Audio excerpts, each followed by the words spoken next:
the lights dim and the hush of night settles across the British Isles, we invite you to recline, to let the day's cares dissolve, and to drift with us on a journey that begins not in the clamor of the present, but 4.5 billion years from this quiet evening, in the slow, inexorable silence of intergalactic space. Picture, if you will, the great spiral of the Milky Way, our home, a barred whirlpool of 300 billion suns, its arms laced with a soft pink glow of star-forming nebulae and the cold blue shimmer of ancient globular clusters. For centuries, we have gazed up at it on clear summer nights from the darkness of Exmoor or the Brecon beacons, a faint river of light arched above the horizon. Yet even as we watch, something vast is watching us in return. 24 times the apparent diameter of the full moon, a pale oval smudge in the constellation named for a chained princess, the Andromeda galaxy glides towards us across the void. It is the only major galaxy visible to the naked eye from the northern hemisphere that is not our own, and it is coming, unhurried, unstoppable, at a speed that would carry a jumbo jet from London to New York in under a minute. Yet so immense are the distances that this velocity feels almost meditative, almost serene. 110 kilometers every second, 400,000 kilometers every hour. Day after day, century after century, the gap between us narrows by another 9 billion kilometers. That is the measured radial velocity reported by the European Space Agency's Gaia spacecraft in its third data release of 2022, refined still further in subsequent papers from the Harvard-Smithsonian Center for Astrophysics.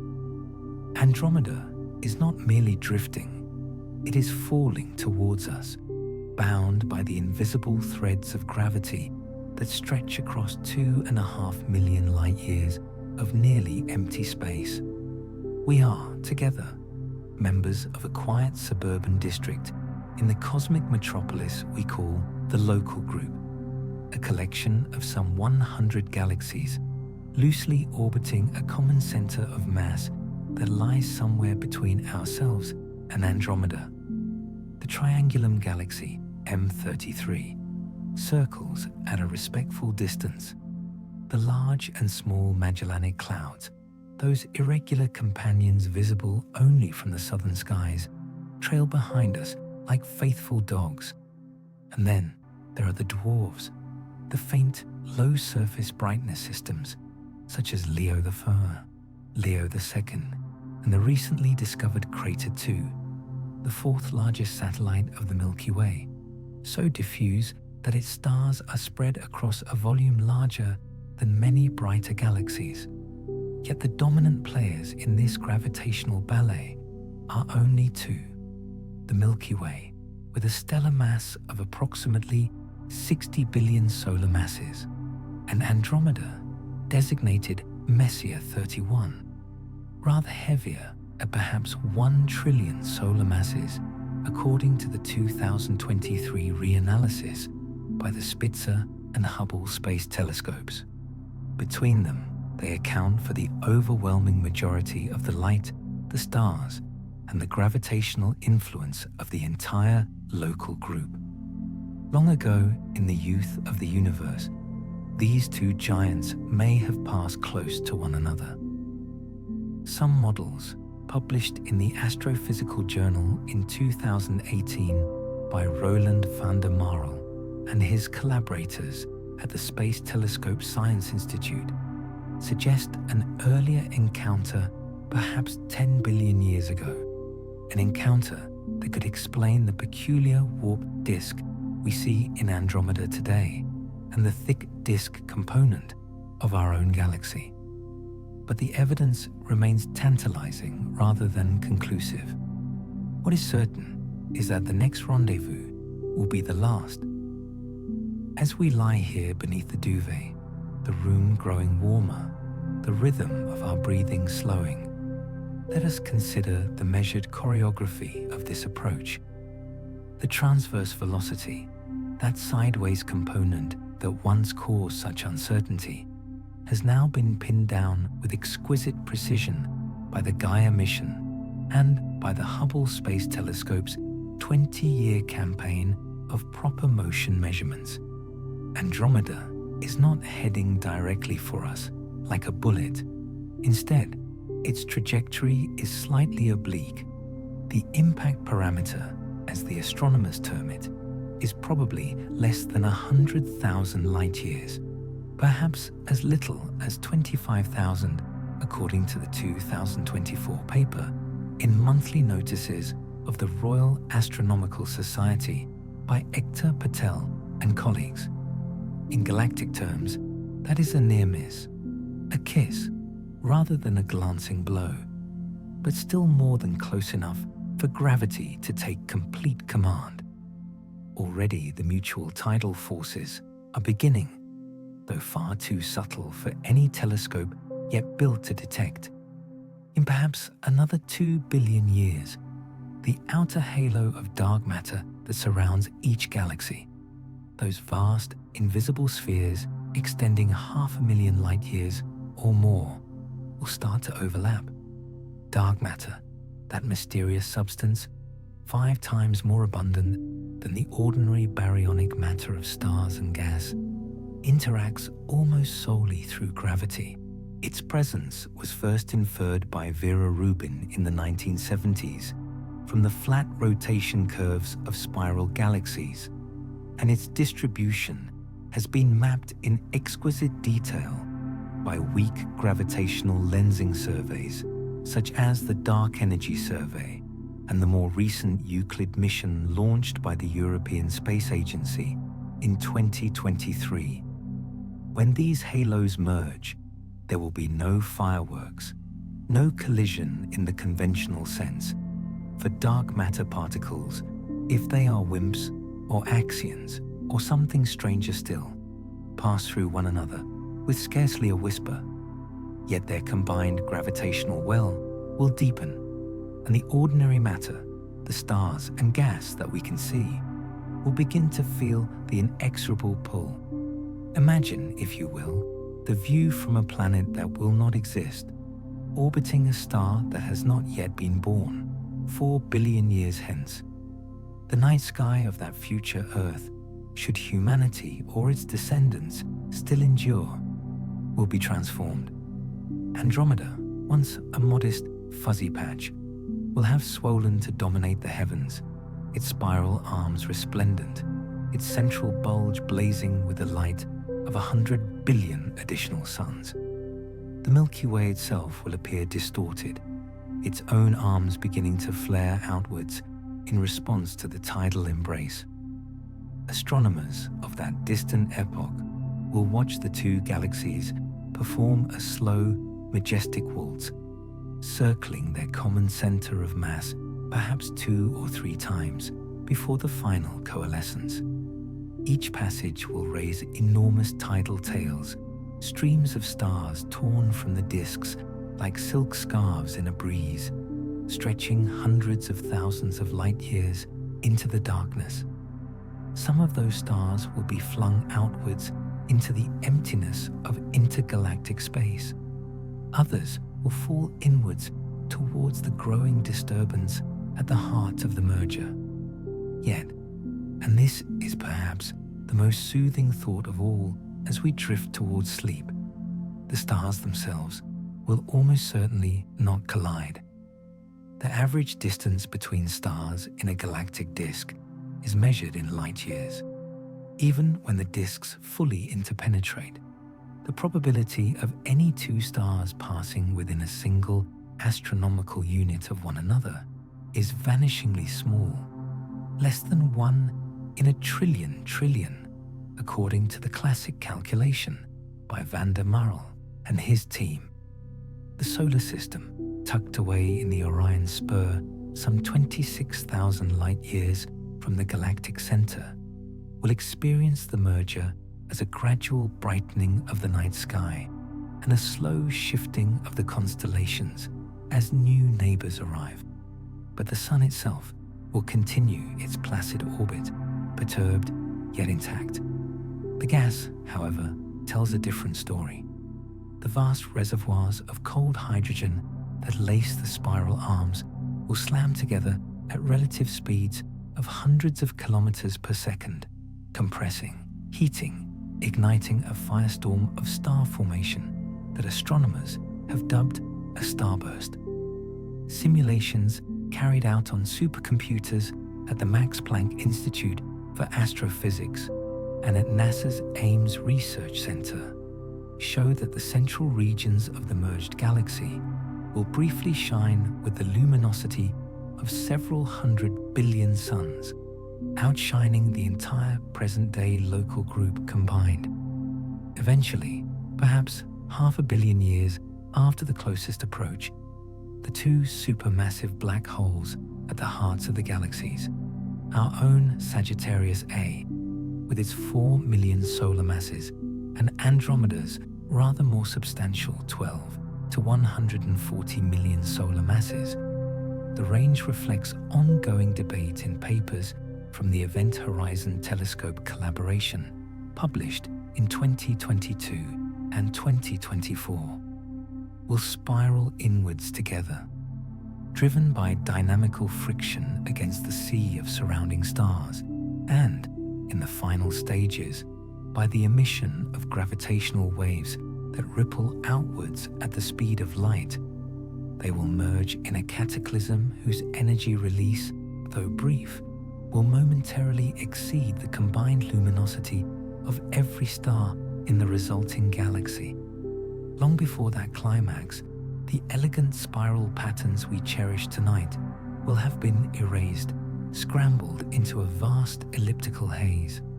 The new galaxy, already affectionately nicknamed Milkomeda by some astronomers and Laniakea Central by others, will settle into the smooth, featureless profile typical of giant ellipticals, its remaining gas exhausted, its star formation quenched. It will become the dominant member of what was once our local group, slowly accreting the smaller members over the subsequent billions of years.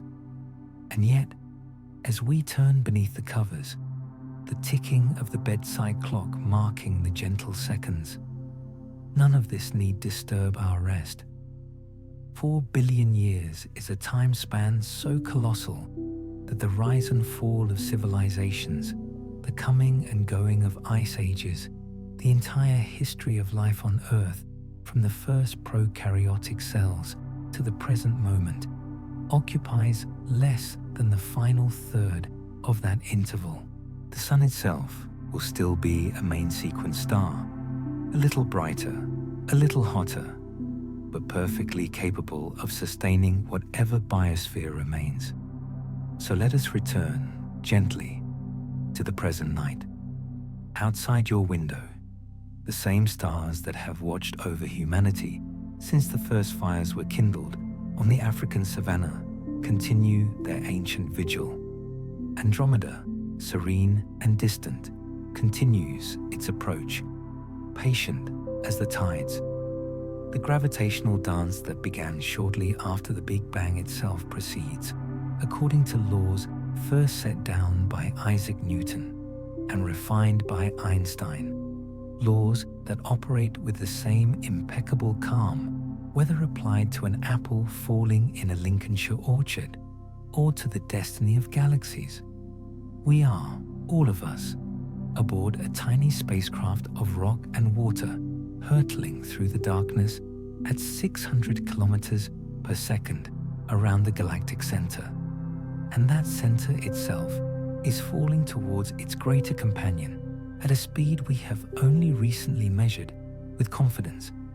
Yet there is no alarm in these numbers, no urgency, only the profound, almost maternal reassurance of cosmic timescales that dwarf our mayfly lives into insignificance and, paradoxically, grant them meaning. As your eyelids grow heavier, as the boundary between waking and dreaming softens like dusk, Allow yourself to float outwards, past the familiar landmarks of Orion and the Plough, past the pale glow of the zodiacal light, until the entire Milky Way is spread beneath you like a luminous carpet.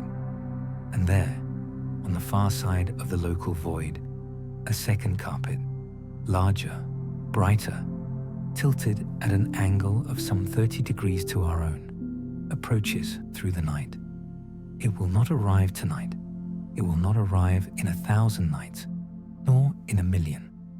But it is coming, as surely as dawn follows darkness, as gently as breath follows breath.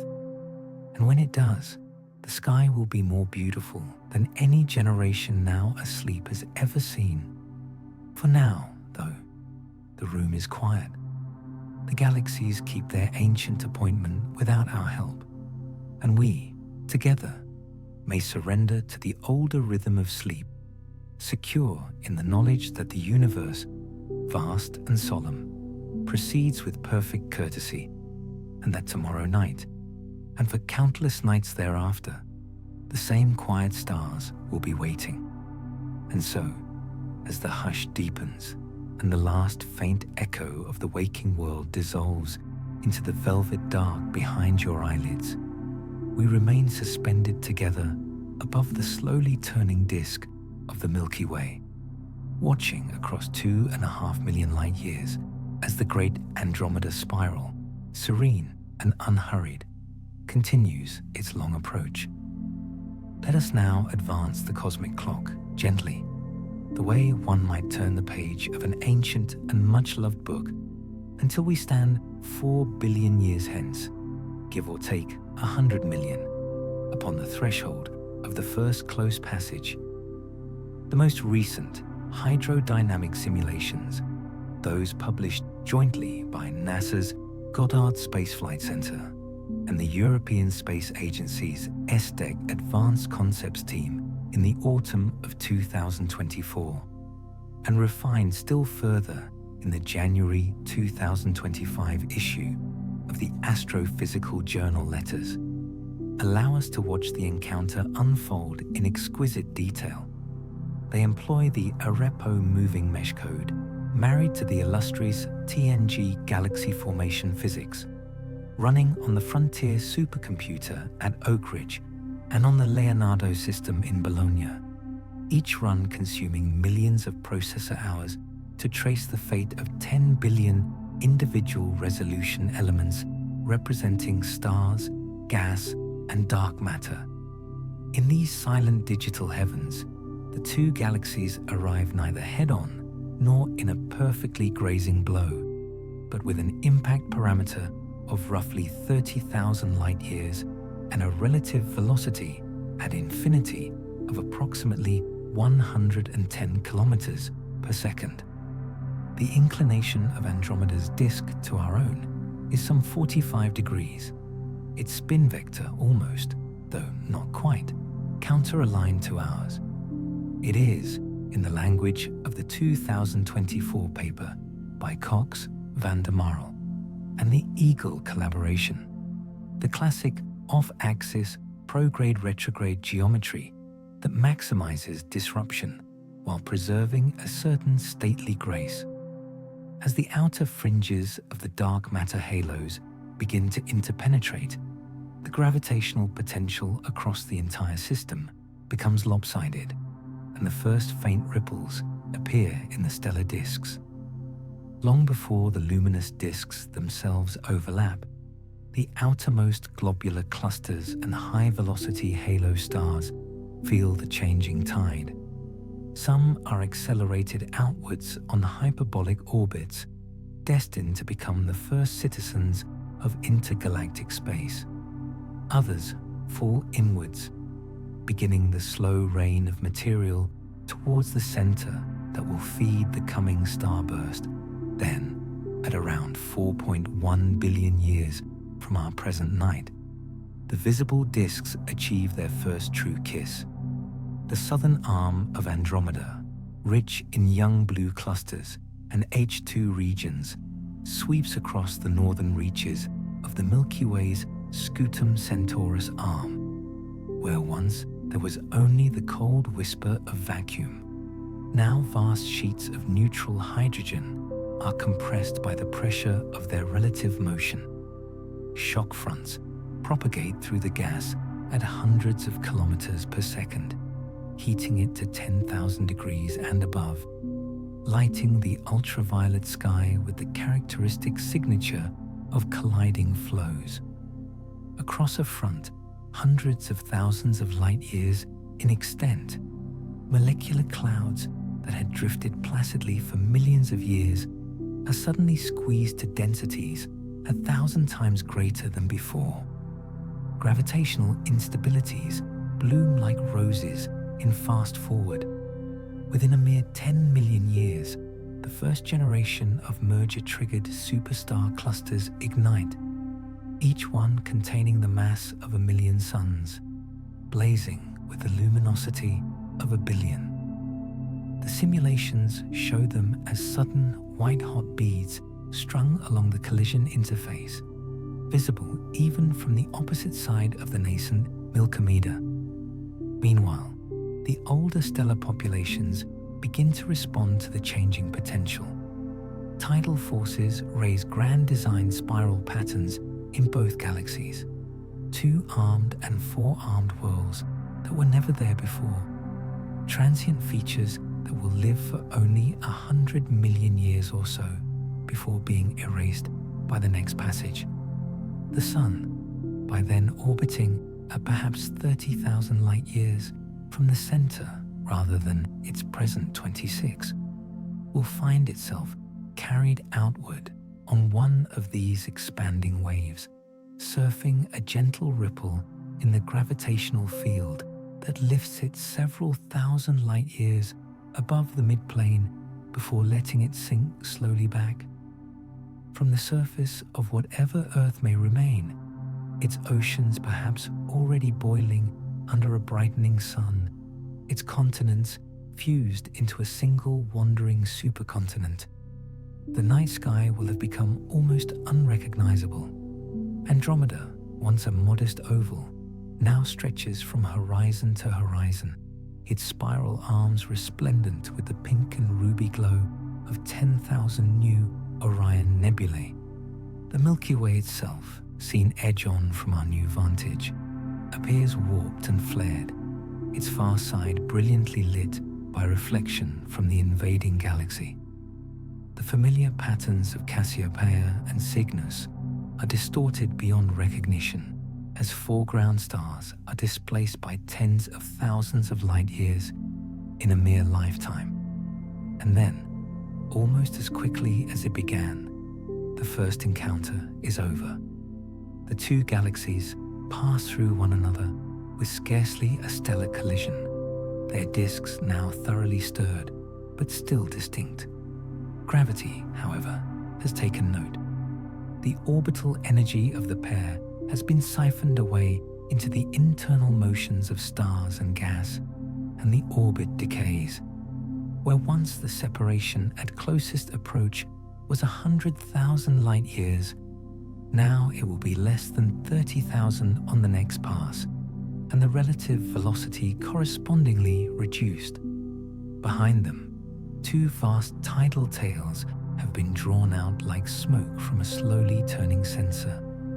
The longer of the 2, torn from the lighter Milky Way, extends for nearly 700,000 light years, a luminous ribbon of blue and white studded with the condensed remnants of disrupted star-forming regions.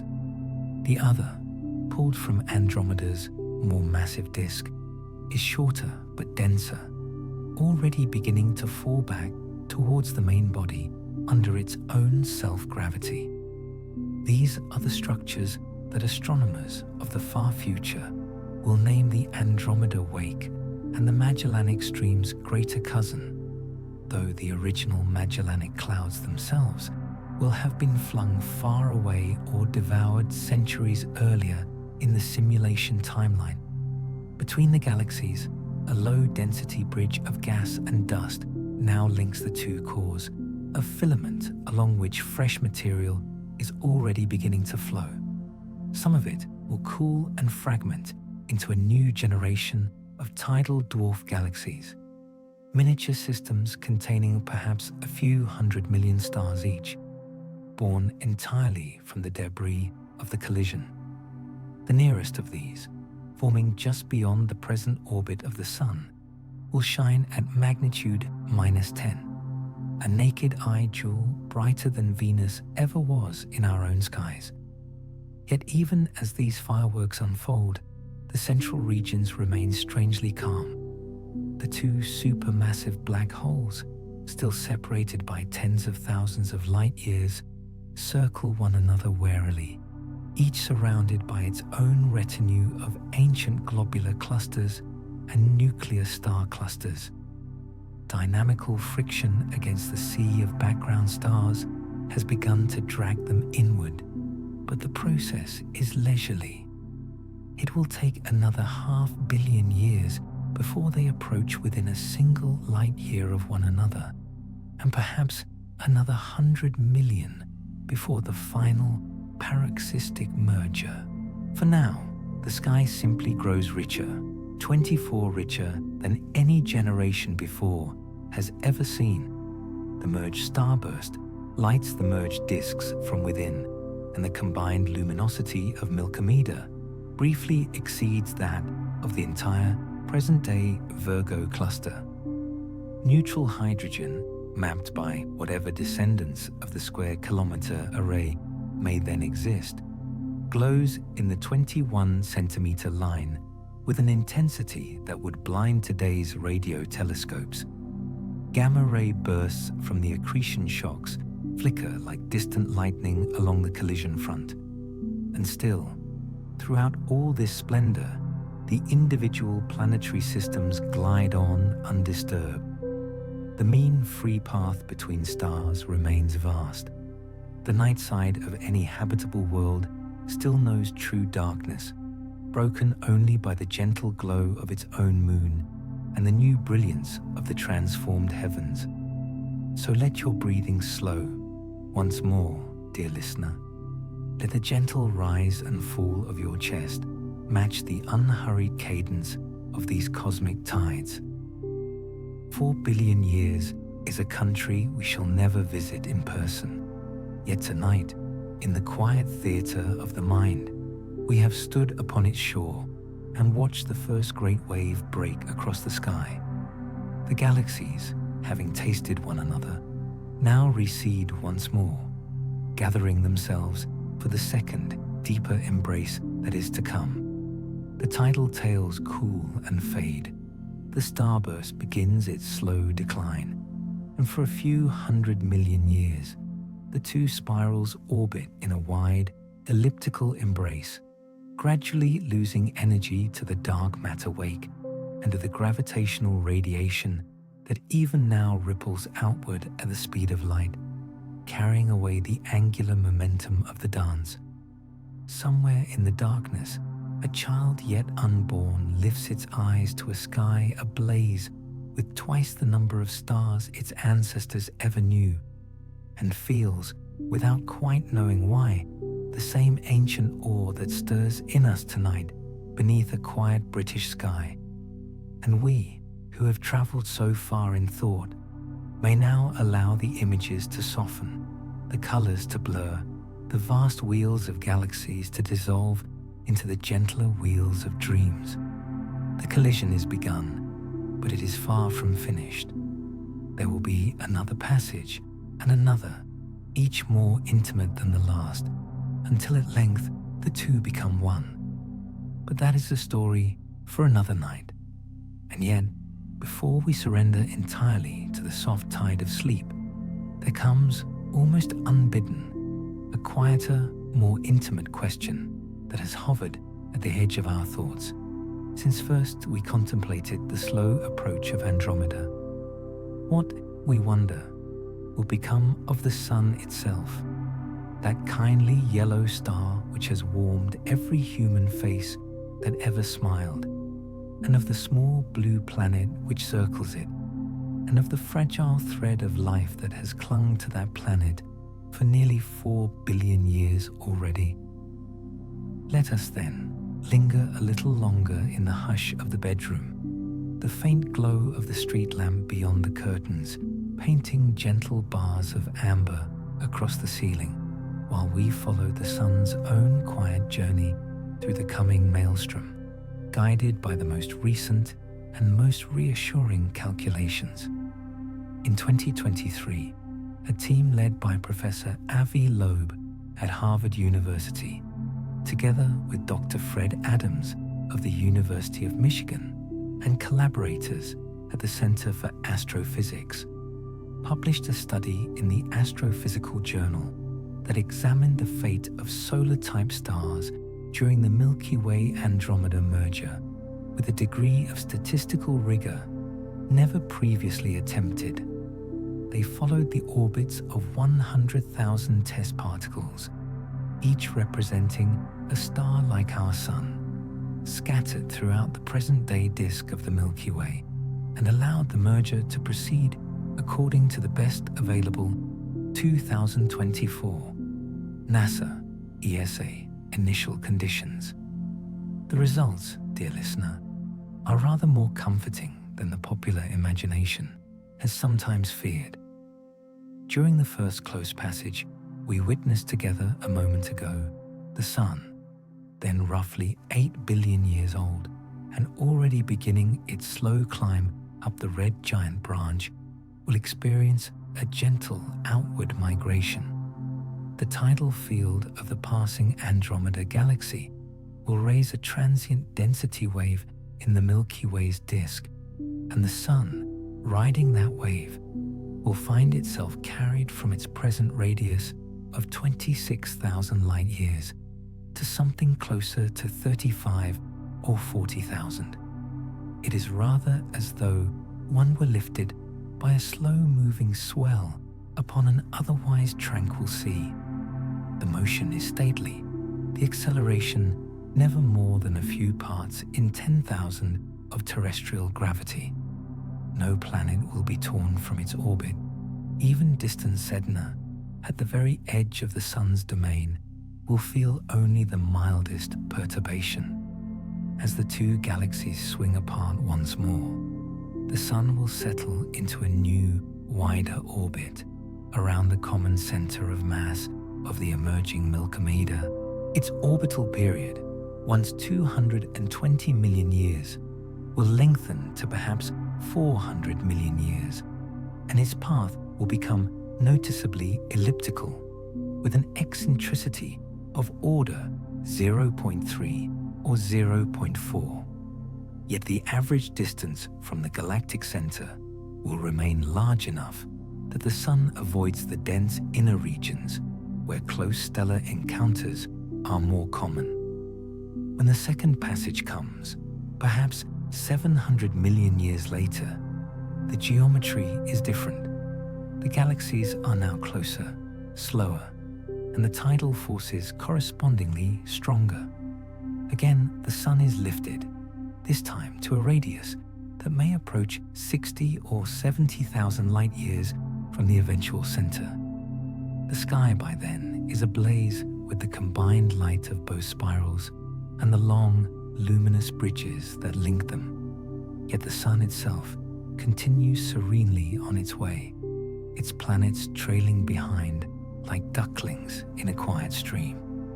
It is only during the final coalescence, when the two disks have fully interpenetrated and the remnant is settling into its elliptical shape, that the Sun experiences its most significant displacement.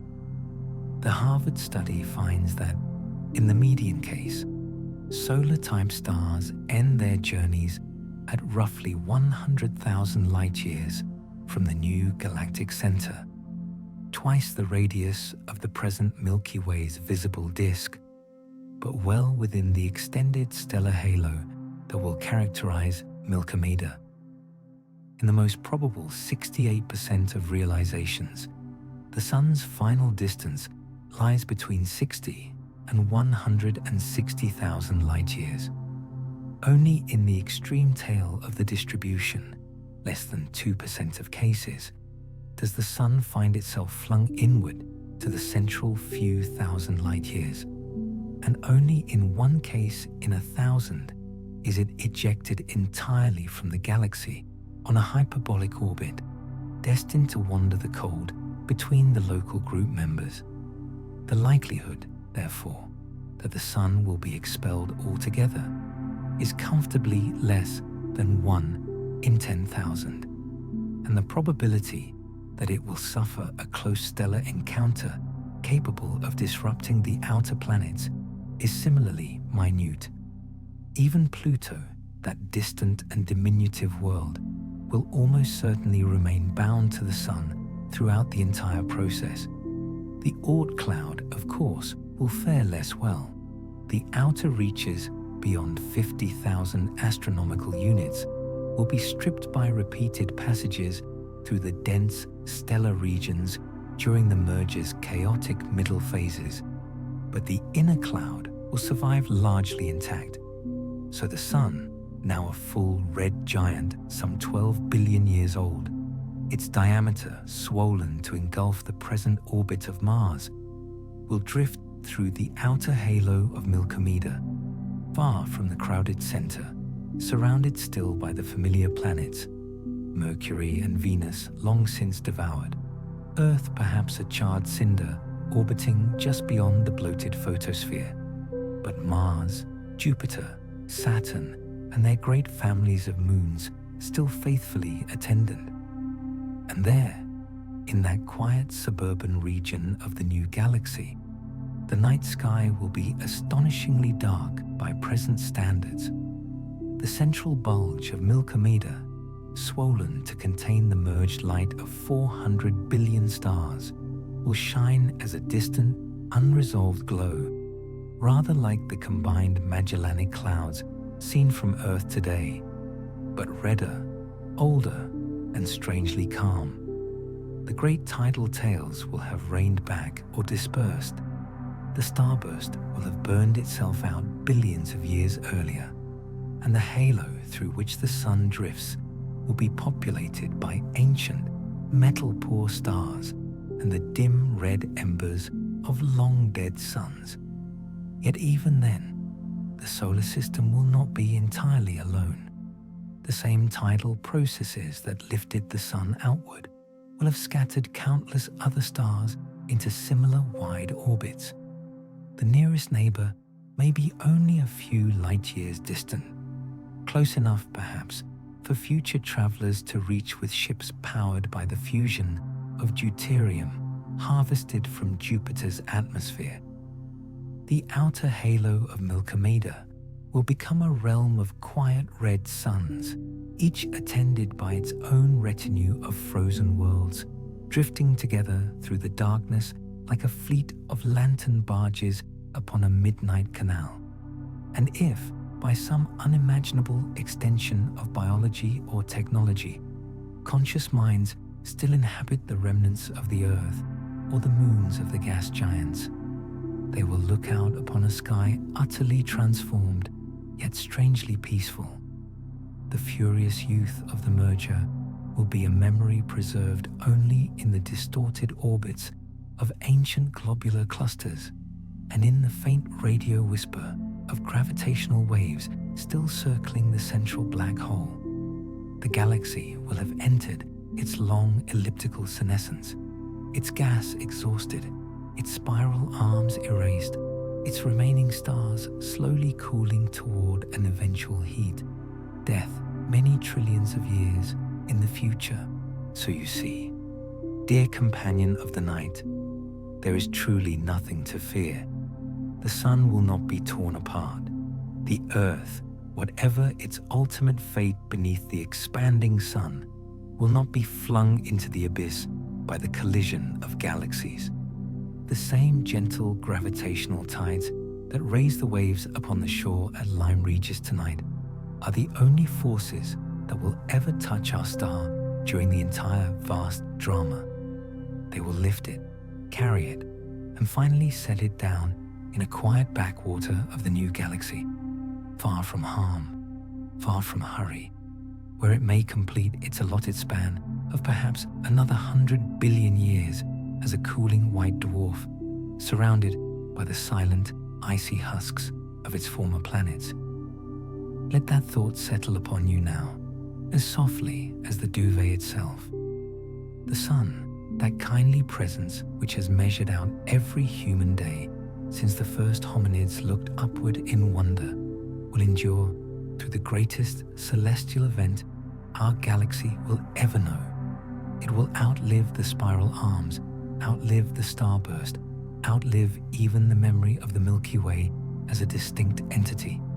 And when, countless aeons from now, the last red dwarf in the universe flickers toward darkness, the cold crystal that was once our sun will still be there, drifting through the outer halo of Milkomeda, a tiny ember carried safely through the fire.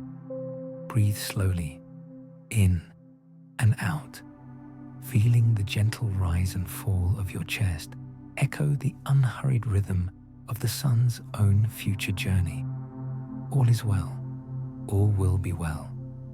The galaxies may dance and merge and change beyond recognition, but the small yellow star that has watched over every cradle song ever sung will simply be carried, like a child asleep in its mother's arms, to a quieter corner of the new heaven.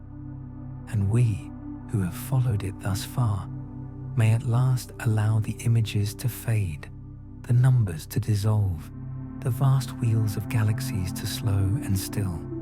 The sun is safe, the night is safe, and sleep, when it comes, will be the gentlest of all cosmic tides.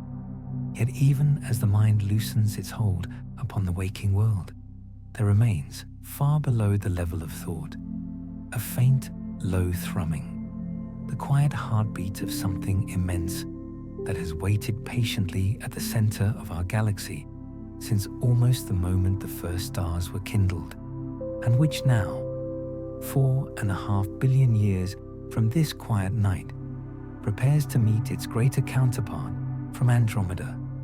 We speak, of course, of Sagittarius A star, the 4 million solar mass shadow that dwells behind the bright radio haze of the galactic core, and of the far larger presence at the heart of Messier 31, a black hole whose mass, as refined by the 2024 Adaptive Optics Campaign, with the Very Large Telescope and the James Webb Space Telescope's near-infrared spectrograph, is now confidently placed between 140 and 200 million times the mass of our Sun, making it one of the most massive stellar mass-derived black holes known in the local group.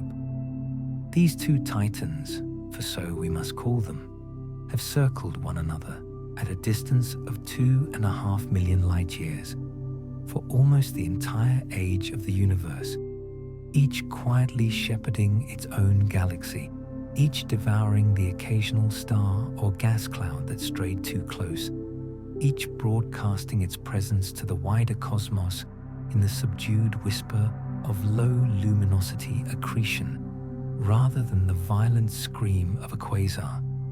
They have been, until now, the most retiring of neighbors. But the long gravitational courtship of the galaxies themselves has drawn them inexorably together, and in the slow, stately collapse of Milkomeda, they will at last be brought face to face.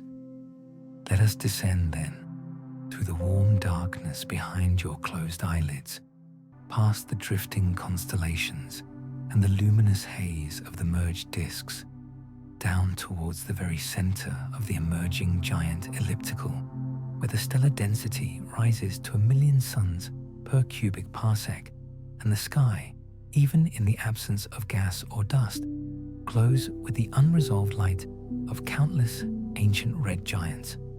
Here, in the final few 100 million years of the merger, the two black holes have already begun their private spiral.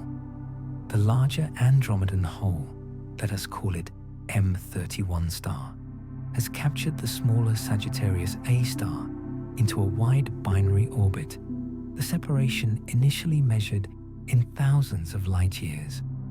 They circle a common center of mass that lies much closer to the heavier partner, rather as Pluto circles far from the sun barycenter in our own system, but on a scale so vast that the orbital period is measured in millions of years. As they orbit, the sea of surrounding stars and dark matter acts like a viscous fluid, exerting dynamical friction upon both holes. Stars that pass within a few light days of either black hole are deflected into new, highly eccentric orbits, carrying away energy and angular momentum each time they swing past.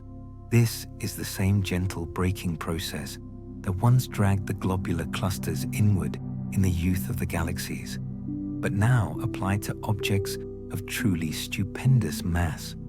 Slowly, over tens of millions of years, the orbit shrinks. 10,000 light years becomes 1,000, then 100, then 10. The orbital speed rises from a leisurely few hundred kilometers per second to several thousand. The binary begins to harden. At a separation of roughly 1 light year, something rather beautiful occurs. The gravitational influence of the binary carves out a hollow in the surrounding stellar distribution, a loss cone depleted of low angular momentum orbits. The black holes now sit at the center of a vast, almost spherical cavity, a dark bubble several light years across, surrounded by a thin, bright shell of stars whose orbits have been sculpted into perfect radial plunges. From outside, the core of Milkomeda appears to possess a single, slightly elongated nucleus. From within the bubble, the sky is dominated by 2 pinpricks of absolute blackness, each surrounded by its own faint accretion glow. When the separation has fallen to a few hundred astronomical units, the emission of gravitational waves finally overtakes dynamical friction as the dominant energy loss mechanism. From this point onward, the inspiral proceeds with mathematical inevitability. The orbit decays on a timescale of only a few million years, then a few 100,000, then mere centuries. The gravitational waves themselves, those ripples in the fabric of space-time first predicted by Einstein in 1916 and first detected a century later by LIGO, now sweep outward with ever-increasing amplitude and frequency.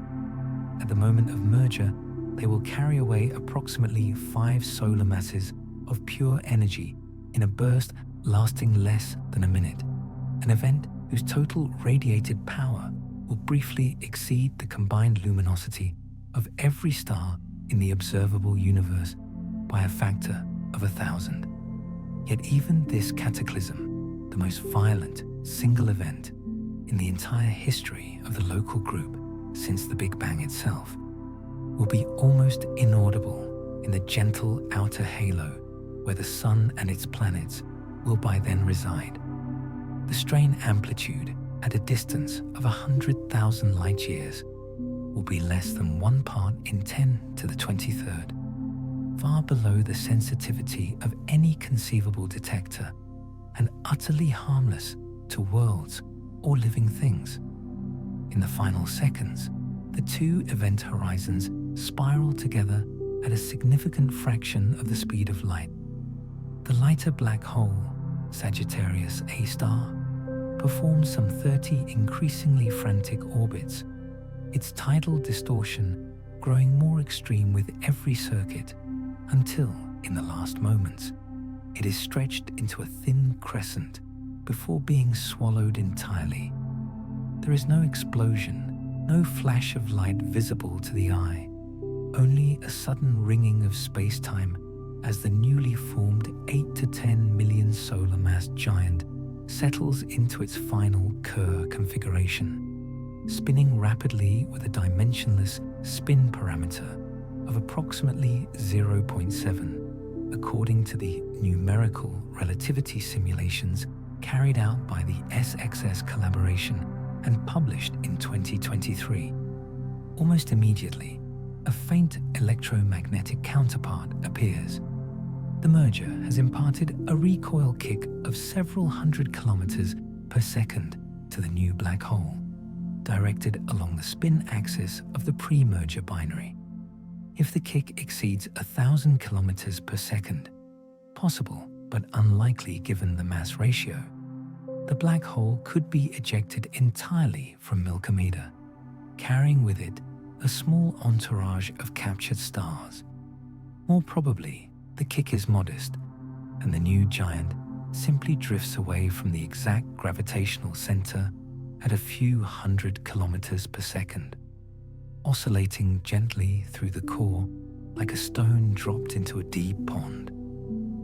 Over the next million years, it will sink back to the bottom of the potential well, dragged by the same dynamical friction that once governed its approach, until at last it comes to rest at the precise photometric and kinematic center of the new elliptical galaxy. There it will remain for the rest of cosmic time, quietly accreting the occasional red giant that wanders too close, its mass growing by perhaps one solar mass every 10,000 years, until the stellar population itself ages and fades. Around it, the core of Milkomeda will settle into the smooth, cuspy density profile characteristic of the most massive ellipticals. A power law rise toward the center with a shallow core excavated by the earlier binary scouring. The sphere of influence of the new black hole will extend to roughly 10 parsecs, within which its gravity utterly dominates the motions of the surrounding stars. Beyond that radius, the visible matter of the galaxy takes over, and then, farther still, the immense dark matter halo. And so the heart of Milkomeda beats once, very loudly, and then returns to its ancient quiescence, heavier by the mass of 2 galaxies' worth of devoured stars, yet still all but invisible to the naked eye. Only the subtle gravitational lensing of background objects and the slow in-spiral of occasional companion stars will betray its presence to whatever astronomers may remain in that far future. Let that low, distant thrum now fade into the deeper silence of the night. The black holes have met and become one, as quietly as 2 raindrops sliding together on a window pane. The galaxy has shuddered once, imperceptibly, and then resumed its slow breathing. All violence is past, all strife is resolved. Only the great gentle elliptical remains, luminous and calm, cradling the sun and its worlds in the soft outer darkness. You may let go now. Let the last faint vibration of that unimaginable union dissolve into the warmth of the pillow. The center holds. The merger is complete, and the long night of the universe stretches peacefully ahead, measured no longer in billions, but in hundreds of billions of years. The center holds. The merger is complete, and the long night of the universe stretches peacefully ahead, measured no longer in billions, but in hundreds of billions of years. Yet even in that profound stillness, something is moving outward from the newborn heart of Milkomeda, something that has no substance and casts no light, something that travels at the speed of thought itself, a slow, majestic undulation in the fabric of space and time, the final sigh of the 2 great black holes as they became one. Imagine, if you will, the gentlest possible ripple upon the surface of an infinitely deep and perfectly dark lake. It spreads in perfect circles, widening forever, growing imperceptibly feebler, yet never quite disappearing. That is the gravitational wave released at the instant of coalescence, the strongest discrete pulse of gravitational radiation that our local group will ever emit. According to the numerical relativity waveforms computed by the simulating extreme spacetime's collaboration and published in Physical Review D in 2023. The event begins with a long, rising chirp as the binary tightens from a few solar radii to the final plunge. Over the last 3 hours of the inspiral, the orbital frequency sweeps from 10 MHz down to a few tens of millihertz, precisely the band in which the Laser Interferometer Space Antenna, LISA, launched by the European Space Agency in collaboration with NASA and scheduled for full operations by the late summer of 2037, will be most sensitive. At a distance of only 2.5 million light-years, a mere stone's throw in cosmological terms, the strain amplitude of this signal will be spectacular. The dimensionless strain, H, will peak at approximately 10 to the minus 15, measured at Earth, more than 10,000 times stronger than the first binary black hole signal GW150914 that LIGO detected in 2015, and fully 100 times stronger than any supermassive binary that LISA is expected to see at redshifts beyond Z equals 10.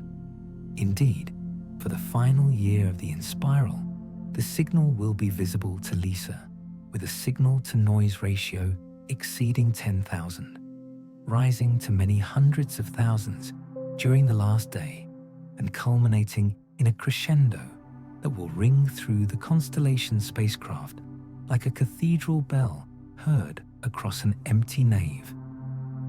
Long before the merger itself, perhaps as early as the 2040s or 2050s, astronomers on Earth, or more probably in the quiet orbital habitats that will by then have replaced most ground-based observatories, will have watched the carrier frequency climb day by day, week by week, with the exquisite precision that only space-based interferometry can provide.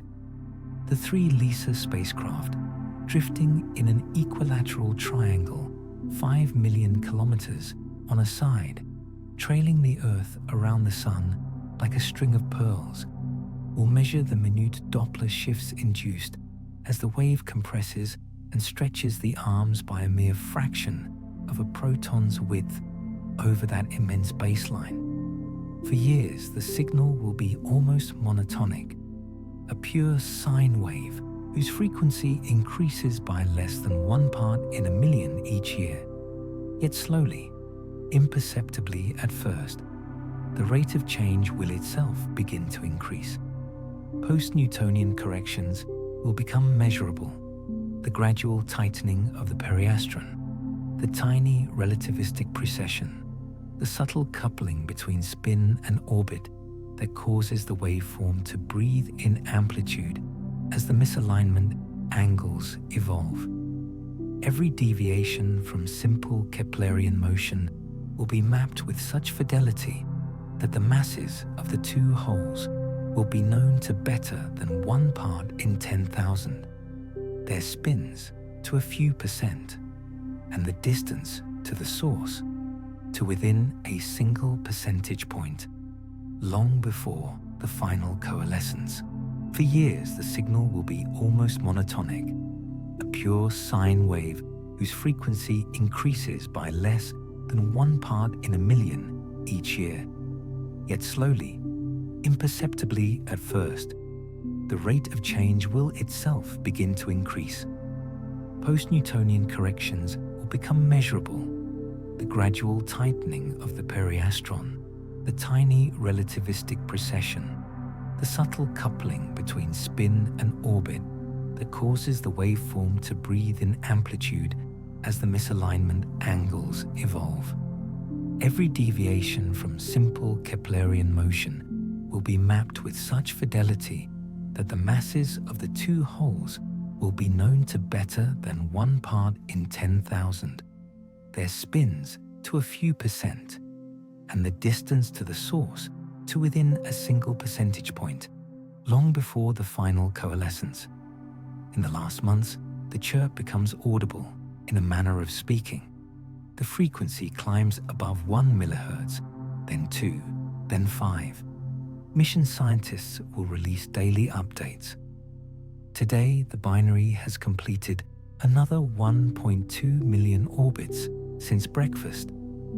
Children in schools across the world will follow the countdown on their wrist projectors, much as earlier generations followed the approach of Comet Hale-Bopp or the transit of Venus. And still, the tone rises, serene, inevitable, the slow song of gravity drawing two singularities together across the ruins of two galaxies. In the final hours, the frequency sweeps through the most sensitive part of LISA's bucket-shaped noise curve. The signal-to-noise accumulates almost vertically. Ground-based detectors of the next generation, the Einstein Telescope in Sardinia, Cosmic Explorer in the United States, will by then be sensitive enough in the 10 Hz band to catch the very end of the ringdown, the damped sinusoidal tail that reveals the mass and spin of the final Kerr black hole with spectroscopic precision. For a brief moment, every gravitational wave observatory humanity has built will sing in unison with the same cosmic note. And then, at the predetermined instant known years in advance to the second, the wave arrives at Earth. The strain peaks. The three LISA spacecraft register a compression of space along one arm and a stretching along the other, a tidal whisper so soft that it would not disturb a feather, yet recorded with absolute fidelity. A few minutes later, the ringdown decays into the instrumental noise, and the sky falls silent once more.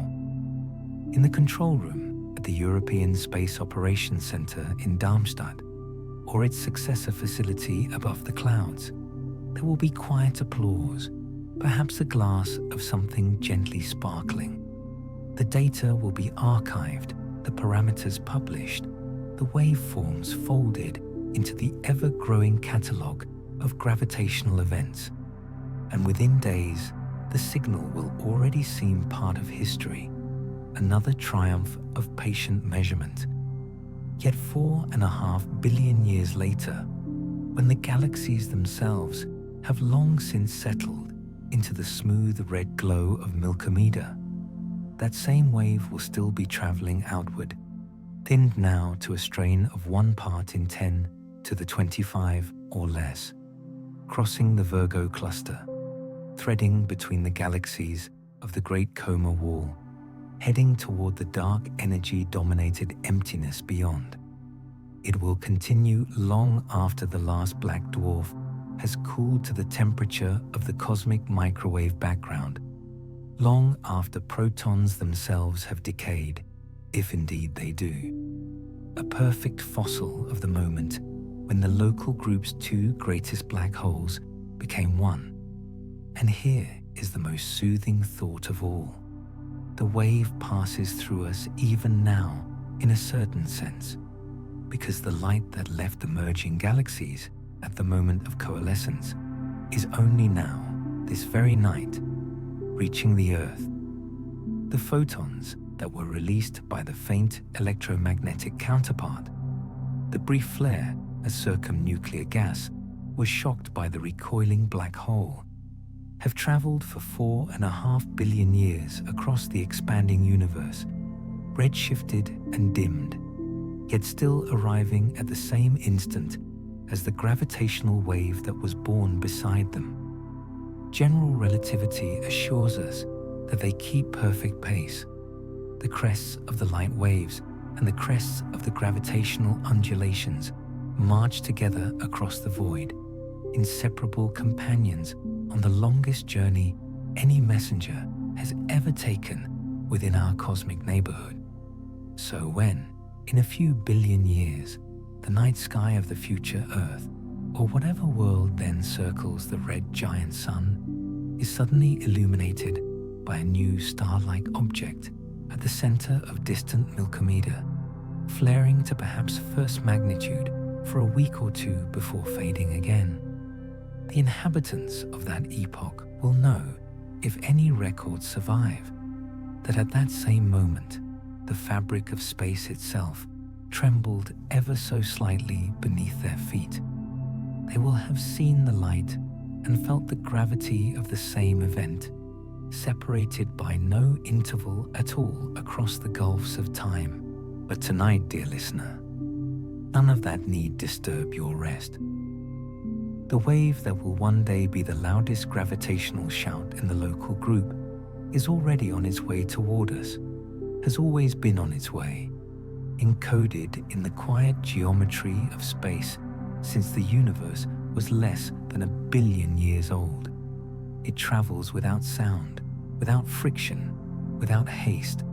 It will arrive exactly on schedule, 4.5 billion years from this gentle December evening. And when it does, the instruments waiting silently in orbit will greet it with perfect composure, as one greets an old friend whose visit has been long promised. For now, the room is still. The duvet rises and falls in the slow rhythm that matches the breathing of the earth itself. Somewhere far beyond the chimney pots and the sleeping fields of England, the same space that cradles the galaxies cradles you. The wave is coming, but it comes as softly as moonlight through curtains. There is nothing to fear, nothing to resist, only the immense and tender patience of the cosmos, carrying its messages across distances we can barely dream. Let your thoughts drift with it, then outward and outward, until the boundaries between yourself and the night dissolve entirely. You are held as surely as the photons and the gravitational waves are held, in the same quiet curvature that guides everything toward its appointed place. All is well. The signal is already on its way, and sleep may claim you now, deep, untroubled, and complete. Yet even in the velvet hush that gathers behind your eyelids, there lingers the faintest shimmer of newborn light, the soft pink afterglow of 1,000,000 cradles, where stars are quietly opening their eyes for the first time. For while the black holes have sung their silent song, and the gravitational wave glides outward like a sigh across the darkened lake, the body of the galaxy itself is far from finished with its labor.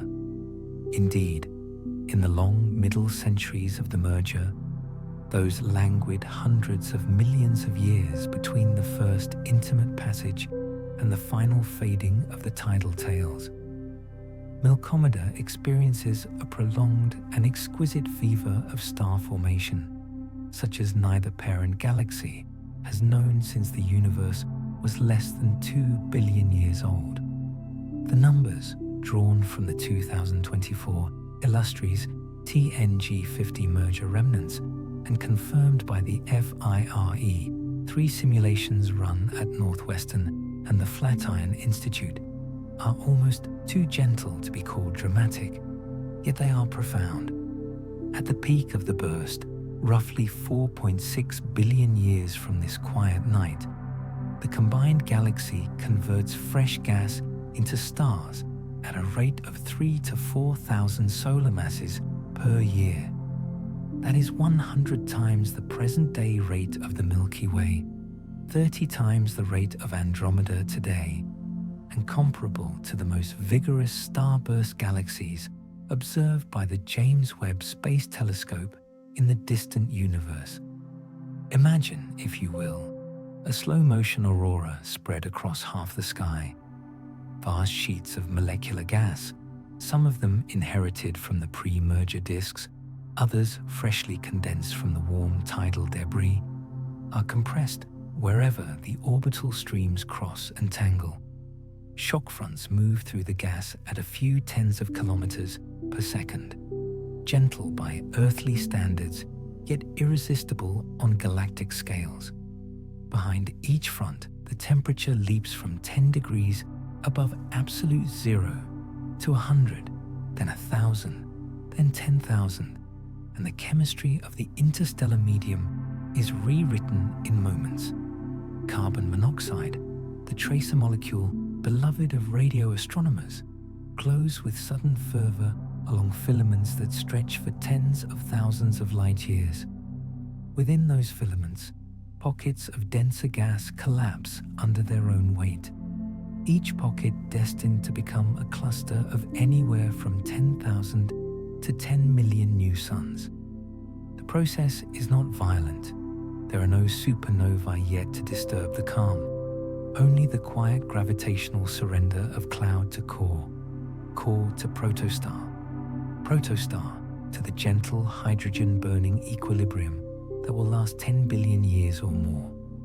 From the outer halo, where the aged sun drifts with its diminished court, the inner reaches of Milkomeda appear as a soft, rosy ellipse, brighter than the full moon, yet diffused over so wide an area that it casts no sharp shadows. The color is the delicate rose of hundreds of thousands of Orion nebulae blooming at once, their H-alpha emission redshifted only by the leisurely motion of the gas and blended into a continuous glow.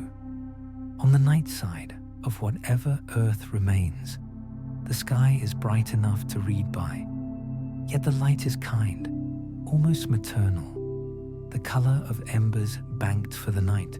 Closer in, within the still coherent remnants of the old spiral arms, the star formation takes on a more structured grace.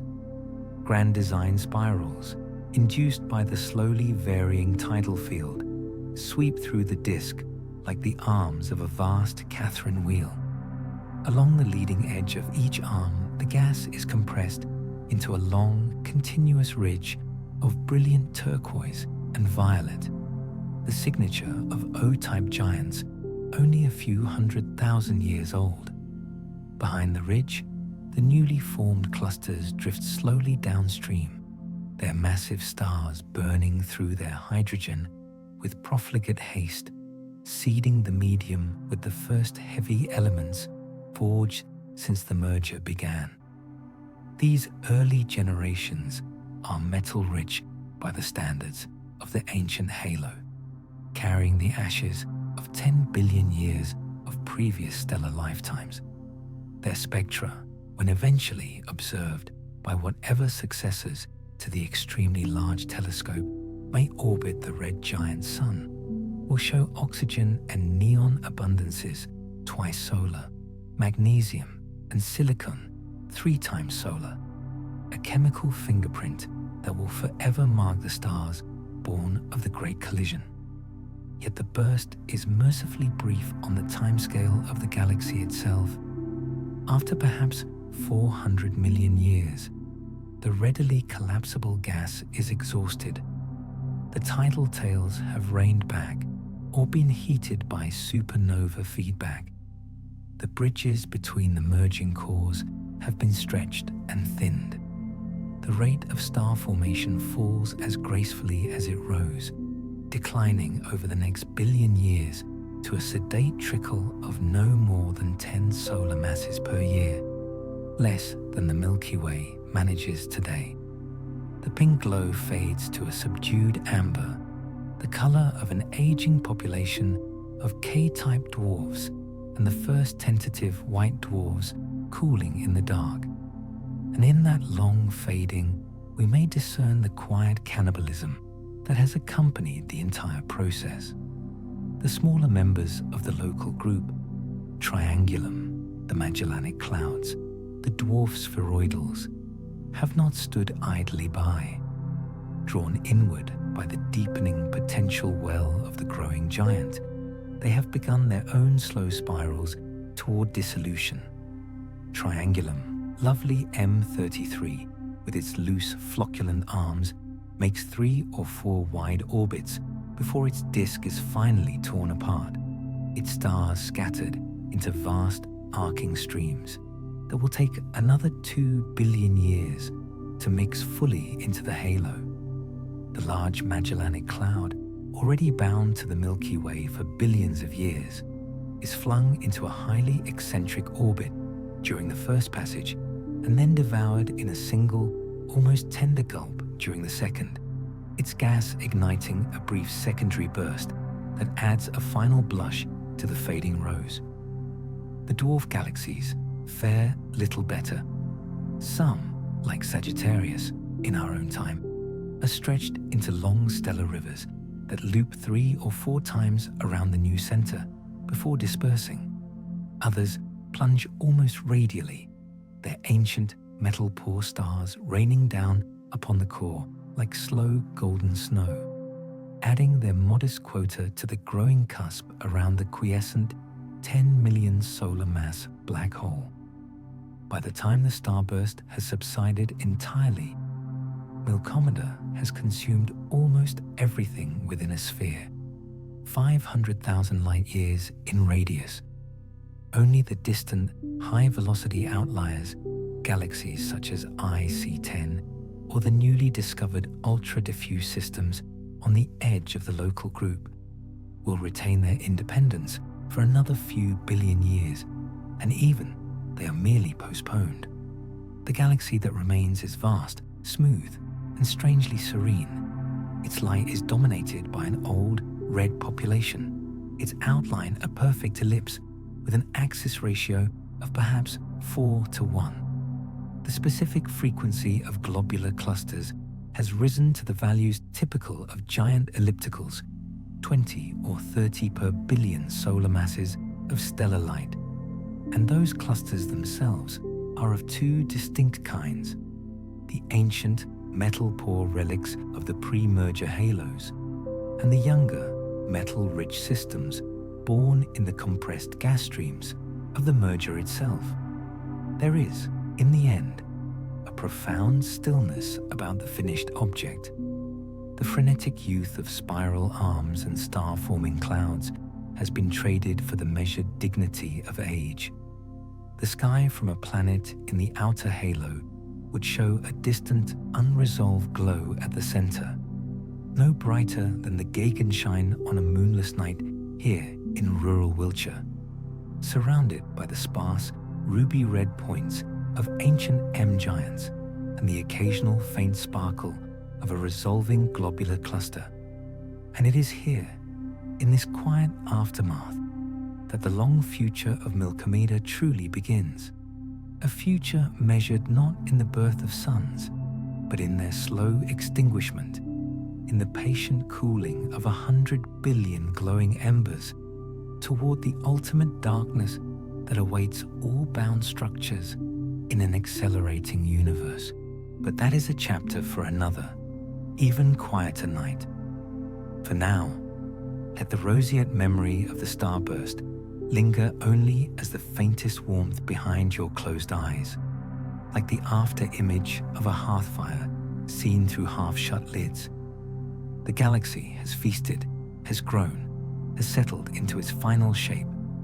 The cradles are empty once more. The newborn stars have already begun their long journey toward the red end of the spectrum, and the great elliptical drifts onward, serene and complete.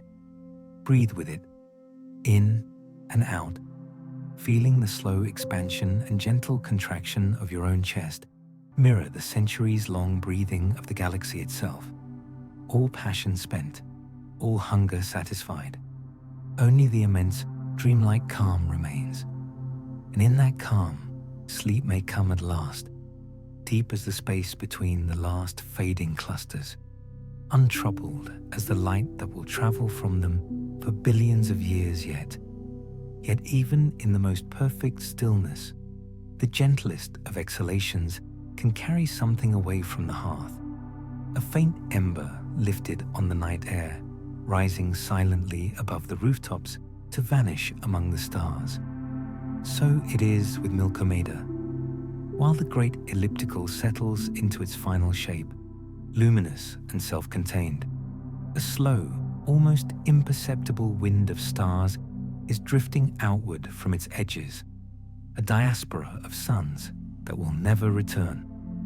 During the long, drawn-out violence of the merger, those languid passages when tidal tales were flung across 500,000 light-years, and the two disks pass through one another like smoke through gauze. Gravitational scattering was at work in the background, patient as frost. Whenever three or more stars, or a star and one of the wandering supermassive black holes, chanced to meet in the crowded middle regions, the encounter acted like a celestial game of billiards played in ultra-slow motion. Two objects would depart more slowly, and the third would be flung away at high speed, sometimes fast enough to exceed the escape velocity of the entire merged system. The calculations, refined in 2024 by the Eagle and Auriga teams and published in monthly notices, are quietly astonishing. Over the full course of the merger, approximately 1 trillion stars, roughly 3 times the present stellar content of the Milky Way alone, will receive hyperbolic kicks sufficient to unbind them from Milkomeda forever. Most will be low-mass red dwarfs, the longest-lived and most numerous citizens of any galaxy, but among them will be a generous sprinkling of sun-like stars, white dwarfs cooling to blackness, and even a few massive O and B-type giants that happen to be passing the central regions at precisely the wrong moment. They leave in every direction, but preferentially along the axes, defined by the old orbital plane and by the long tidal tails. If one could stand upon a hypothetical platform 1 million light-years above the finished elliptical and watch for 100 million years, one would see faint sparks detaching themselves from the outer halo, drifting outward at speeds of 200 or 300 kilometers per second, slowly dimming as distance and the gentle redshifting of the expanding universe steal their light. Some travel alone. Others are accompanied by the shredded remnants of the dwarf galaxies that fed the merger, long luminous streams that gradually dissolve into individual points, like pearls slipping one by one from a broken necklace. A few, perhaps 1 in 10,000, carry with them entire planetary systems intact, worlds that will circle their parent suns in perfect, frozen darkness for the remainder of cosmic time. These rogue stars, these intergalactic wanderers, will become the most widely dispersed population ever produced by the local group. Within 10 billion years of the merger, the nearest of them will already have traveled 10 million light-years, halfway to the Virgo cluster. The fastest will reach the Great Wall of Galaxies, centered on Coma and Hercules long before proton decay, if such a thing occurs, has begun to empty the remaining bound structures. Their journeys are unimaginably solitary. The mean distance between ejected stars will be measured not in light-years, but in millions of light-years. Each travels through a void so complete that the combined light of all the galaxies in the observable universe seen from such a vantage would scarcely rival the brightness of Venus on a winter evening here in Oxfordshire. Their skies are almost perfectly black, save for the distant, unresolved glow of the local group left behind and, much later, the faint red haze of whatever supercluster they happen to be traversing. Yet even in that profound isolation, there is a strange, austere beauty. A planet flung outward with its star, perhaps a super-Earth locked in the habitable zone of a quiet K-dwarf, would know eternal night on one hemisphere and, on the other, the soft, unchanging light of a sun that never sets in the conventional sense. Its oceans, if oceans it still possesses, would be warmed only by the gentle greenhouse of whatever atmosphere it retained and by the slow decay of radioactive elements in its core. Life, if it ever arose there, would do so in twilight that never altered, beneath a sky in which the concept of a constellation has no meaning. Many of these ejected worlds will be the frozen remnants of systems whose outer envelopes were stripped during close passages through the merger's heart.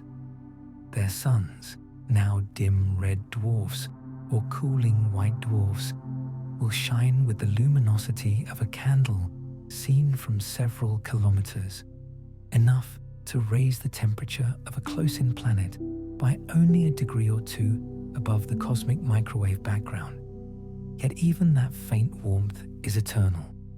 A red dwarf with 1/10 the mass of the Sun can continue radiating for 10 trillion years, far longer than the present age of the universe. As the aeons lengthen, these wanderers will become the only stars still shining in the vast volumes between the great clusters.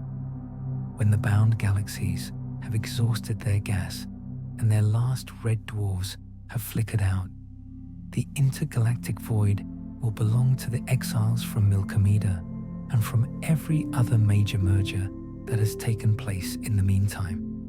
They will drift on, silent and unregarded, until even their nuclear fuel is spent and they cool at last to the ultimate temperature of a universe dominated by dark energy.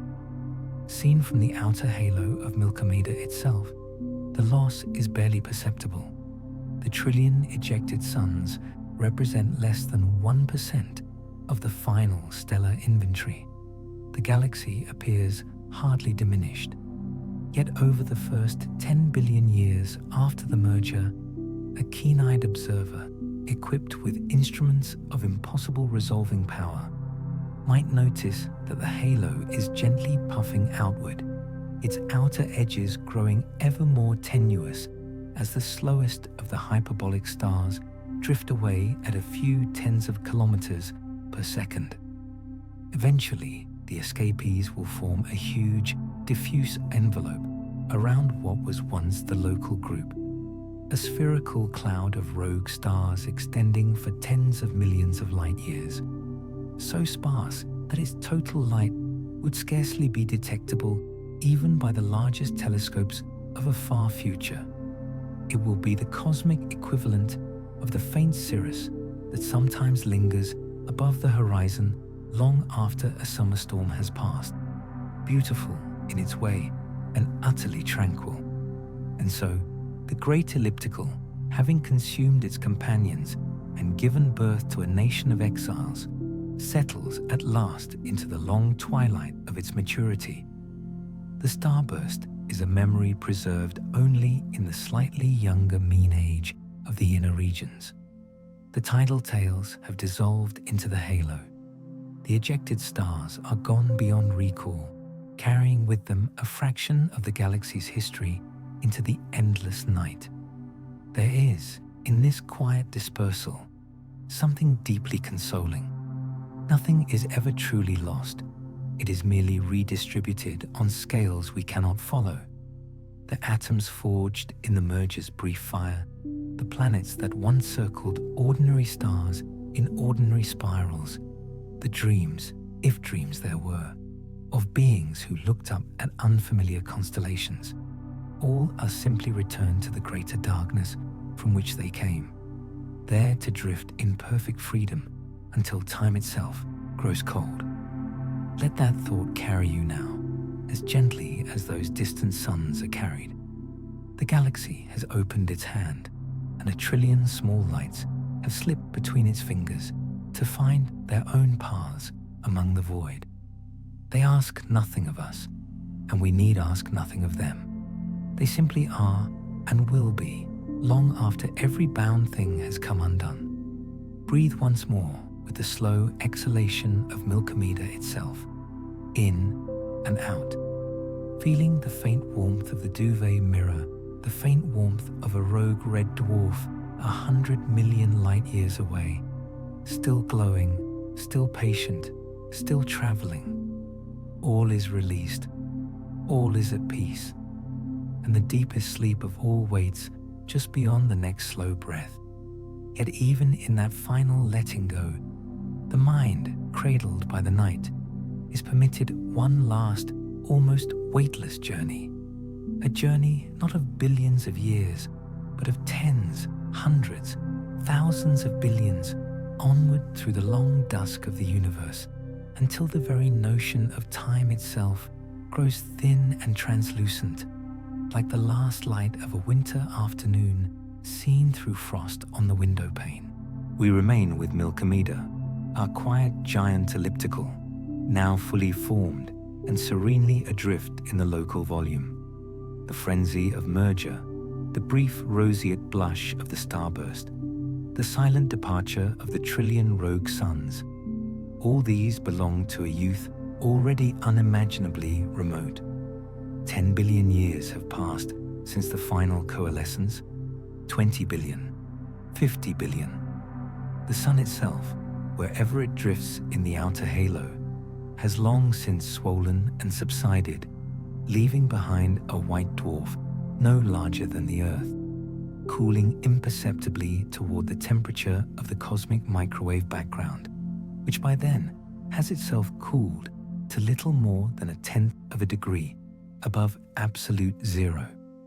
The galaxy has grown dark. Not dark in the sense we understand tonight, when a power cut in the countryside still leaves the Milky Way blazing overhead, but truly dark.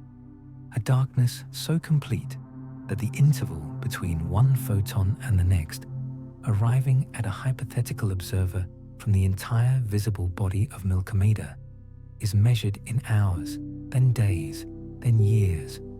The last red dwarfs, those patient, miserly stars that once promised 10 trillion years of gentle glow, have finally exhausted even their hydrogen, contracting gently into blue dwarfs, and then, over further hundreds of billions of years, fading into the black dwarfs that will become the commonest macroscopic objects in the universe. No new stars are born. The reservoirs of molecular gas were used up in the ancient starburst and in the slow drizzle of accretion that followed. What little gas remains is hot, ionized by the rare supernova of a white dwarf that has stolen matter from a companion, or by the occasional planet that spirals too close to a neutron star and is torn apart in a brief, mournful flare. These events are separated by billions of years and billions of light years. They are the last fireflies of summer, seen one at a time across an endless plain. The black dwarfs drift in their ancient orbits, cooling to a few degrees above the background, their surfaces perfect black bodies radiating only the faint heat left over from gravitational contraction. Collisions between them become the dominant evolutionary process. Every few trillion years, two black dwarfs pass close enough to merge, releasing a gentle burst of gravitational waves and a whisper of warmth that raises the temperature of the new object by a fraction of a degree. These mergers are the only remaining source of energy on galactic scales, and they grow ever rarer as the expanding universe thins the stellar population still further. At the center, the great black hole, now perhaps 20 million solar masses, after a leisurely diet of captured stars and occasional intermediate mass companions, sits almost perfectly dormant. Its accretion disk vanished aeons ago. The occasional planet or brown dwarf that falls in produces a brief, soft gamma ray chirp, but such events occur only once every 10 million years or more. The whole itself evaporates, very slowly, by the Hawking process, a quantum whisper that will return its mass to the universe in the form of sparse photons and gravitons over a timescale of 10 to the 67th power years or longer. For all practical purposes, it is eternal. And then, at timescales so vast that the earlier epochs we have traversed seem like the blink of an eye, the very building blocks of matter begin to dissolve. If the proton is indeed unstable, as many grand unified theories suggest, and as the super Kamiokande, hyper Kamiokande, and eventually the proposed Juno and Dune experiments may one day confirm. The decay becomes noticeable around 10 to the 34th power years after the Big Bang. A black dwarf, composed largely of carbon and oxygen nuclei bound to electrons, suddenly finds its nuclei flickering out of existence one by one. Each decay releases a positron, a neutrino, and a spray of gamma rays or mesons, carrying away roughly a third of the nucleon's rest mass as pure energy. The process is exquisitely slow. The mean lifetime of a proton is at least 10 to the 34th power years, possibly far longer, so that in any given black dwarf, only a handful of decays occur each century at first. The object brightens faintly, warmed by its own dissolution, and over further 10 to the 35th or 10 to the 36 years, it gradually evaporates into a thinning cloud of electrons, positrons, photons, and neutrinos. The positrons annihilate with ambient electrons, producing soft 511 kilo-electron-volt gamma rays that travel unhindered across the ever-expanding void. By 10 to the 41st power years, almost every black dwarf in Milkomeda has vanished in this manner, leaving behind only the radiation and the lightest leptons. The galaxy, once a luminous ellipse of 400 billion suns, is now nothing more than a faint, spherical haze of electrons and positrons, separated by distances measured in light millennia, slowly recombining into positronium atoms that themselves decay within microseconds of formation. Neutron stars and stellar mass black holes linger longer. Their protons are bound within nuclei at nuclear density, and the decay is suppressed, but eventually even they succumb. A lone neutron star, abandoned by its last companion, begins to drip away baryons. Its immense gravity cannot hold what quantum theory insists must vanish. Over 1/10 to the power of 15,000 years or more, it dissolves entirely, leaving only the evaporation products and a final burst of Hawking radiation as its Schwarzschild radius shrinks to the Planck length. The supermassive black hole at the center is the very last ordinary object to go. By 1 times 10 to the power of 100 years, its Hawking evaporation dominates its mass loss, and it shrinks with increasing rapidity, its temperature rising inversely with its radius until, in the final seconds, it explodes in a blaze of gamma rays whose total energy is equivalent to a small supernova. The flash is visible across distances that by then span a substantial fraction of the observable universe, though there is nothing left with eyes to see it. And then, truly, Milkomeda is no more. What remains is a sparse, cold soup of photons, neutrinos, electrons, positrons, and perhaps a few gravitons, expanding forever in a universe whose horizon grows without limit. The temperature approaches absolute zero from above, asymptotically, never quite reaching it. Occasional electrons and positrons meet and annihilate, producing 2 511 kilo-electron-volt photons that travel onward until they too are redshifted into nothingness by the relentless expansion.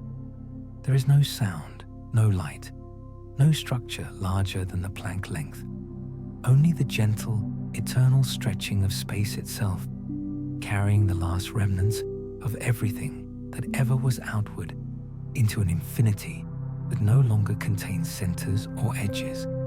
Yet even here, at the ultimate boundary of all boundaries, there is no cause for sorrow. The heat death is not a catastrophe. It is the quietest possible completion. Every atom that ever existed has fulfilled its purpose. Every story that could be told has been told. Every possible configuration of matter and energy has been explored across the long, slow turning of the cosmic wheel. What began with a bang ends not with a whimper, but with the softest of sighs, the final relaxation of a universe that has nowhere further to go. So let the last faint photon from the last evaporating black hole pass gently across the place where once you lay, long, long ago, beneath a duvet on a winter night in the early 21st century. Let it carry with it the memory of every cradle song, every soft breath, every quiet heartbeat that ever sounded in the brief warmth of a planet orbiting an ordinary yellow star. Nothing is lost. Everything is simply returned with infinite tenderness to the silence from which it came. And in that silence, the deepest and most perfect sleep of all is waiting, unchanging, undisturbed, and absolute. Yet even as the last faint whisper of the universe dissolves into the hush, there rises, almost imperceptibly, a single soft note of wonder, the quietest possible counter-melody to the long diminuendo we have followed together. It is the note that has sounded, in one form or another, every time a human being has stepped outside on a clear winter night and looked up. It sounded for the first shepherd on the Chaldean plain, who noticed that the stars never quite returned to the same place after a year had passed. It sounded for Hypatia in the lamplit library of Alexandria, for Guo Shoujing beneath the cedar beams of the Beijing Observatory, for Caroline Herschel at her sweep in the frost of Slough, for the child who tonight, somewhere in a quiet village in the Cotswolds, stands barefoot on the cold stone of the kitchen step and feels, without yet possessing the words, that the sky is far larger than any story yet told. It is the note that asks very gently, what does it mean that we, brief sparks of carbon and water, are permitted to witness even a moment of this slow, courteous, implacably beautiful dance? We are, all of us, born into a universe already ancient beyond comprehension. The light that falls upon the sleeping fields outside your window left the Andromeda galaxy when the most advanced life on Earth was a film of bacteria coating tidal rocks. The atoms in the hand that now rests upon the duvet were forged in stars that lived and died before the sun was born. We are, quite literally, made of the ash of long-dead suns, and we have been granted, for one brief turn of the cosmic season, the unimaginable privilege of consciousness. And what have we done with that privilege? We have looked up, we have measured, we have listened, we have built fragile instruments of glass and silicon and sent them drifting above the atmosphere so that they might catch the whisper of gravitational waves from events that will not occur until long after our species is a memory preserved only in the arrangement of certain iron oxides on a cold planetary surface. We have done this not for conquest, not for gain, but simply because the night sky is beautiful and we wish to understand the lullaby it has been singing to us since the first fire was kindled on the African savanna. There is, perhaps, no deeper reassurance than this, that in a universe whose ultimate destination is the coolest possible breath of silence, there nevertheless existed, for a little while, creatures who cared enough to ask why the stars shine, and who learned, across a few dozen generations, enough of the answer to predict the distant merging of galaxies with an accuracy of a few parts in 10,000. We are not the point of the story, and that is precisely what makes our presence so exquisite. The universe is not arranged for our convenience. It does not require an audience. Yet for one fleeting moment, on one small world, orbiting one ordinary star in the outer suburbs of one spiral arm, the universe became aware of its own grace. Through our eyes, the slow waltz of galaxies acquired a witness. Through our voices, the silent music of gravity was translated, however imperfectly, into poetry and mathematics, and the soft, wandering hush of a bedtime documentary drifting across the airwaves of a quiet island on a winter night. Consider the sheer improbability of it all. Had the density parameter of the universe been different by one part in a million, galaxies would never have formed. Had the strong nuclear force been a fraction stronger or weaker, carbon itself would be impossible. Had the Earth's orbit been a few percent closer to or farther from the Sun, the delicate greenhouse that permitted liquid water and the long, slow chemistry of life would never have stabilized. And yet, here we are, not merely existing, but existing in the one brief epoch when the night sky still contains two great spirals poised on the brink of their final embrace. An epoch when the instruments we have built are just sensitive enough to hear the first faint bars of the music that will play long after our cities have returned to dust. It is almost unbearably moving when one thinks of it calmly that we should be granted this particular window. In another 100 million years, the sun will be too bright, the Earth's oceans beginning to steam away. In another billion years, the continents will have fused, and the sky will be dominated by the swollen glow of Andromeda. In 10 billion years, the stars themselves will have thinned and reddened beyond recognition.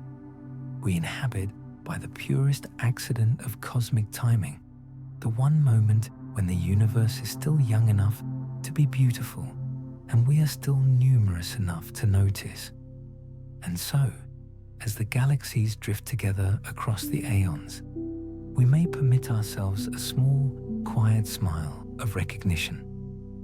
The dance was not choreographed for us, yet we were invited all the same. We arrived late, we shall leave early, and when we are gone, the music will continue exactly as before. But for the short span of a few hundred generations, the universe has been able, through us, to watch its own reflection in the still pool of a human eye, and to hear its own heartbeat echoed in the soft, measured cadence of a bedtime story told beneath a winter duvet. That is enough, more than enough. It is a gift so extravagant that no mythology ever dared imagine it, to be the temporary vessel through which the cosmos, for one brief season, admires its own immensity. So let the wonder settle upon you now, as gently as the December frost settles upon the fields beyond the curtain. Let it rest in the hollow of your throat, in the slow rise and fall of your breathing, in the place behind your eyes where dreams begin. You are, for this one night, the quiet center of a turning universe that has waited 13 billion years to be seen by something that can love it. And when sleep finally comes, when the last soft syllable of this long lullaby has dissolved into the hush, you may carry with you, folded small and warm within the palm of your dreaming hand, the knowledge that everything is, after all, exactly as it should be. The galaxies will merge without our help. The stars will cool without our sorrow. The long night will receive back every photon we ever borrowed. But tonight, beneath a sky that still remembers how to be beautiful, we have been allowed to watch and to care and to whisper thank you into the dark. That is the final and the gentlest miracle. And now, dear companion who has traveled with me across 4.5 billion years of slow starlight and soft-spoken wonder, the time has come to close the book, to dim the lamp, to draw the curtains against the December dark, and to let the hush of true night settle over the house like the softest fall of snow. There is nothing more to explain, no further equation, no deeper simulation, no more precise measurement can add anything of consequence to what we have already together felt in the quiet marrow of our bones, that the universe is vast, that it is gentle, and that we, for one brief season, have been allowed to be its witnesses. So let us simply be here, now, in this small bedroom, somewhere in the British Isles, where the radiator has clicked itself off, where the hot water bottle has given up its last faint warmth to the sheets, where the only light is the pale wash of starlight that finds its way past the edge of the curtain and lies in a silver bar across the carpet. Lie back. Let the pillow receive the exact weight of your head, as though it has been waiting for this moment since the day it was made. Let your shoulders sink. Let the day's small tensions unspool themselves from the muscles of your neck. Let the arms grow heavy and open, palms upwards in the attitude of perfect trust. Notice how the duvet has become a small, private sky of its own, warm, weightless, infinitely kind. Breathe with me, just once, very slowly, in through the nose. Cool, quiet air moving down into the deepest part of the lungs. Hold it for the length of a single, unhurried heartbeat, and out again, through gently parted lips, carrying with it every last remnant of the waking world. Another breath, slower still, and another, until breathing itself feels like the gentlest possible rocking, the way a boat rocks at anchor in a harbor that has forgotten the very idea of storms. Outside, the frost is forming on the inside of the window pane in delicate, fern-like patterns. The old oak at the end of the garden stands black against the star fields, its bare branches tracing slow, patient arcs as the earth turns. Somewhere far below, the village sleeps. The baker's alarm will not sound for hours yet. The postman's van is still under its tarpaulin. Even the foxes have curled themselves into their earths and closed their bright eyes. Above the rooftops, the stars keep their immemorial vigil. Orion has climbed high enough now that Betelgeuse peers over the eaves like a friendly lantern left burning for late travelers. The Pleiades, that tiny, perfect handful of diamonds, glitter just above the chimney pot. And there, low in the northeast, exactly where it has always been on every clear midwinter night for the past 100,000 generations of human beings, the soft oval glow of the Andromeda galaxy hangs in the darkness, neither nearer nor farther than it was when the first storyteller looked up and tried to explain to a circle of wondering children why the sky is full of fire that does not burn. Let your gaze rest upon it just for a moment longer. See how calmly it shines. See how little it asks of us. It has been traveling toward us since before there were eyes to see it, and it will still be traveling long after the last eye has closed forever. Yet tonight, on this particular turning of the earth, it is content simply to be the quietest possible promise that everything, in the end, finds its way home. Now let the eyes close. Let the lashes brush together like the softest curtains ever drawn. Let the darkness behind the lids become the same darkness that lies between the galaxies, the same darkness that cradled the first photon and will cradle the last. Feel the bed beneath you become enormous, continent-wide, ocean-wide, until you are lying on the very surface of the sleeping planet itself, held in the gentlest possible curve of gravity, rocked by the same slow forces that guide moons around planets, planets around stars, stars around galaxies, galaxies around one another in their courteous billion-year sarabande. Listen, there is a sound, so faint that it is barely a sound at all, more the memory of a sound, the soft tidal hush of blood moving in the inner ear, the slow sway of cerebrospinal fluid around the brain, the distant, almost sub-audible hum of the Earth's own magnetic field. It is the same sound you have heard inside seashells since childhood, the same sound the galaxies hear as they fall toward one another across the dark. It is the lullaby the universe has been singing to itself since the first atoms found one another and decided to become something more complicated than light. Let that lullaby carry you now. Let it carry you past the last street lamp, past the last rooftop, past the last thin layer of air that still remembers the warmth of a summer that ended months ago. Let it carry you upward, weightless and unhurried, until the British Isles themselves are only a small green and amber patchwork turning beneath you, until Europe is a glowing crescent, until the whole Atlantic glitters like spilled mercury under the moon. Higher still, the curve of the Earth becomes visible, blue and serene and perfect. The aurora unfurls in slow, liquid ribbons of green and rose along the polar horizon. The Terminator slides gently across the face of the planet, extinguishing cities like a kindly hand drawing the curtains of the world. Higher, the sky deepens from indigo to absolute black. The stars no longer twinkle. They burn with the steady, unwavering light of distance.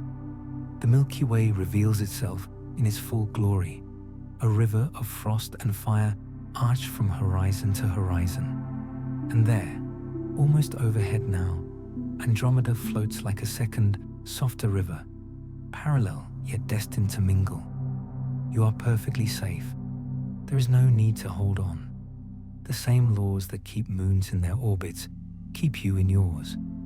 The same gentle gravity that will one day guide two galaxies together is guiding you now with infinite courtesy towards sleep. Let the last clear image dissolve. Let the constellations blur and merge until they become only a pale, luminous haze. Let the numbers we have spoken, 4 billion, 2.5 million, 110 kilometers per second, float away like the names of childhood pets, fondly remembered but no longer needed.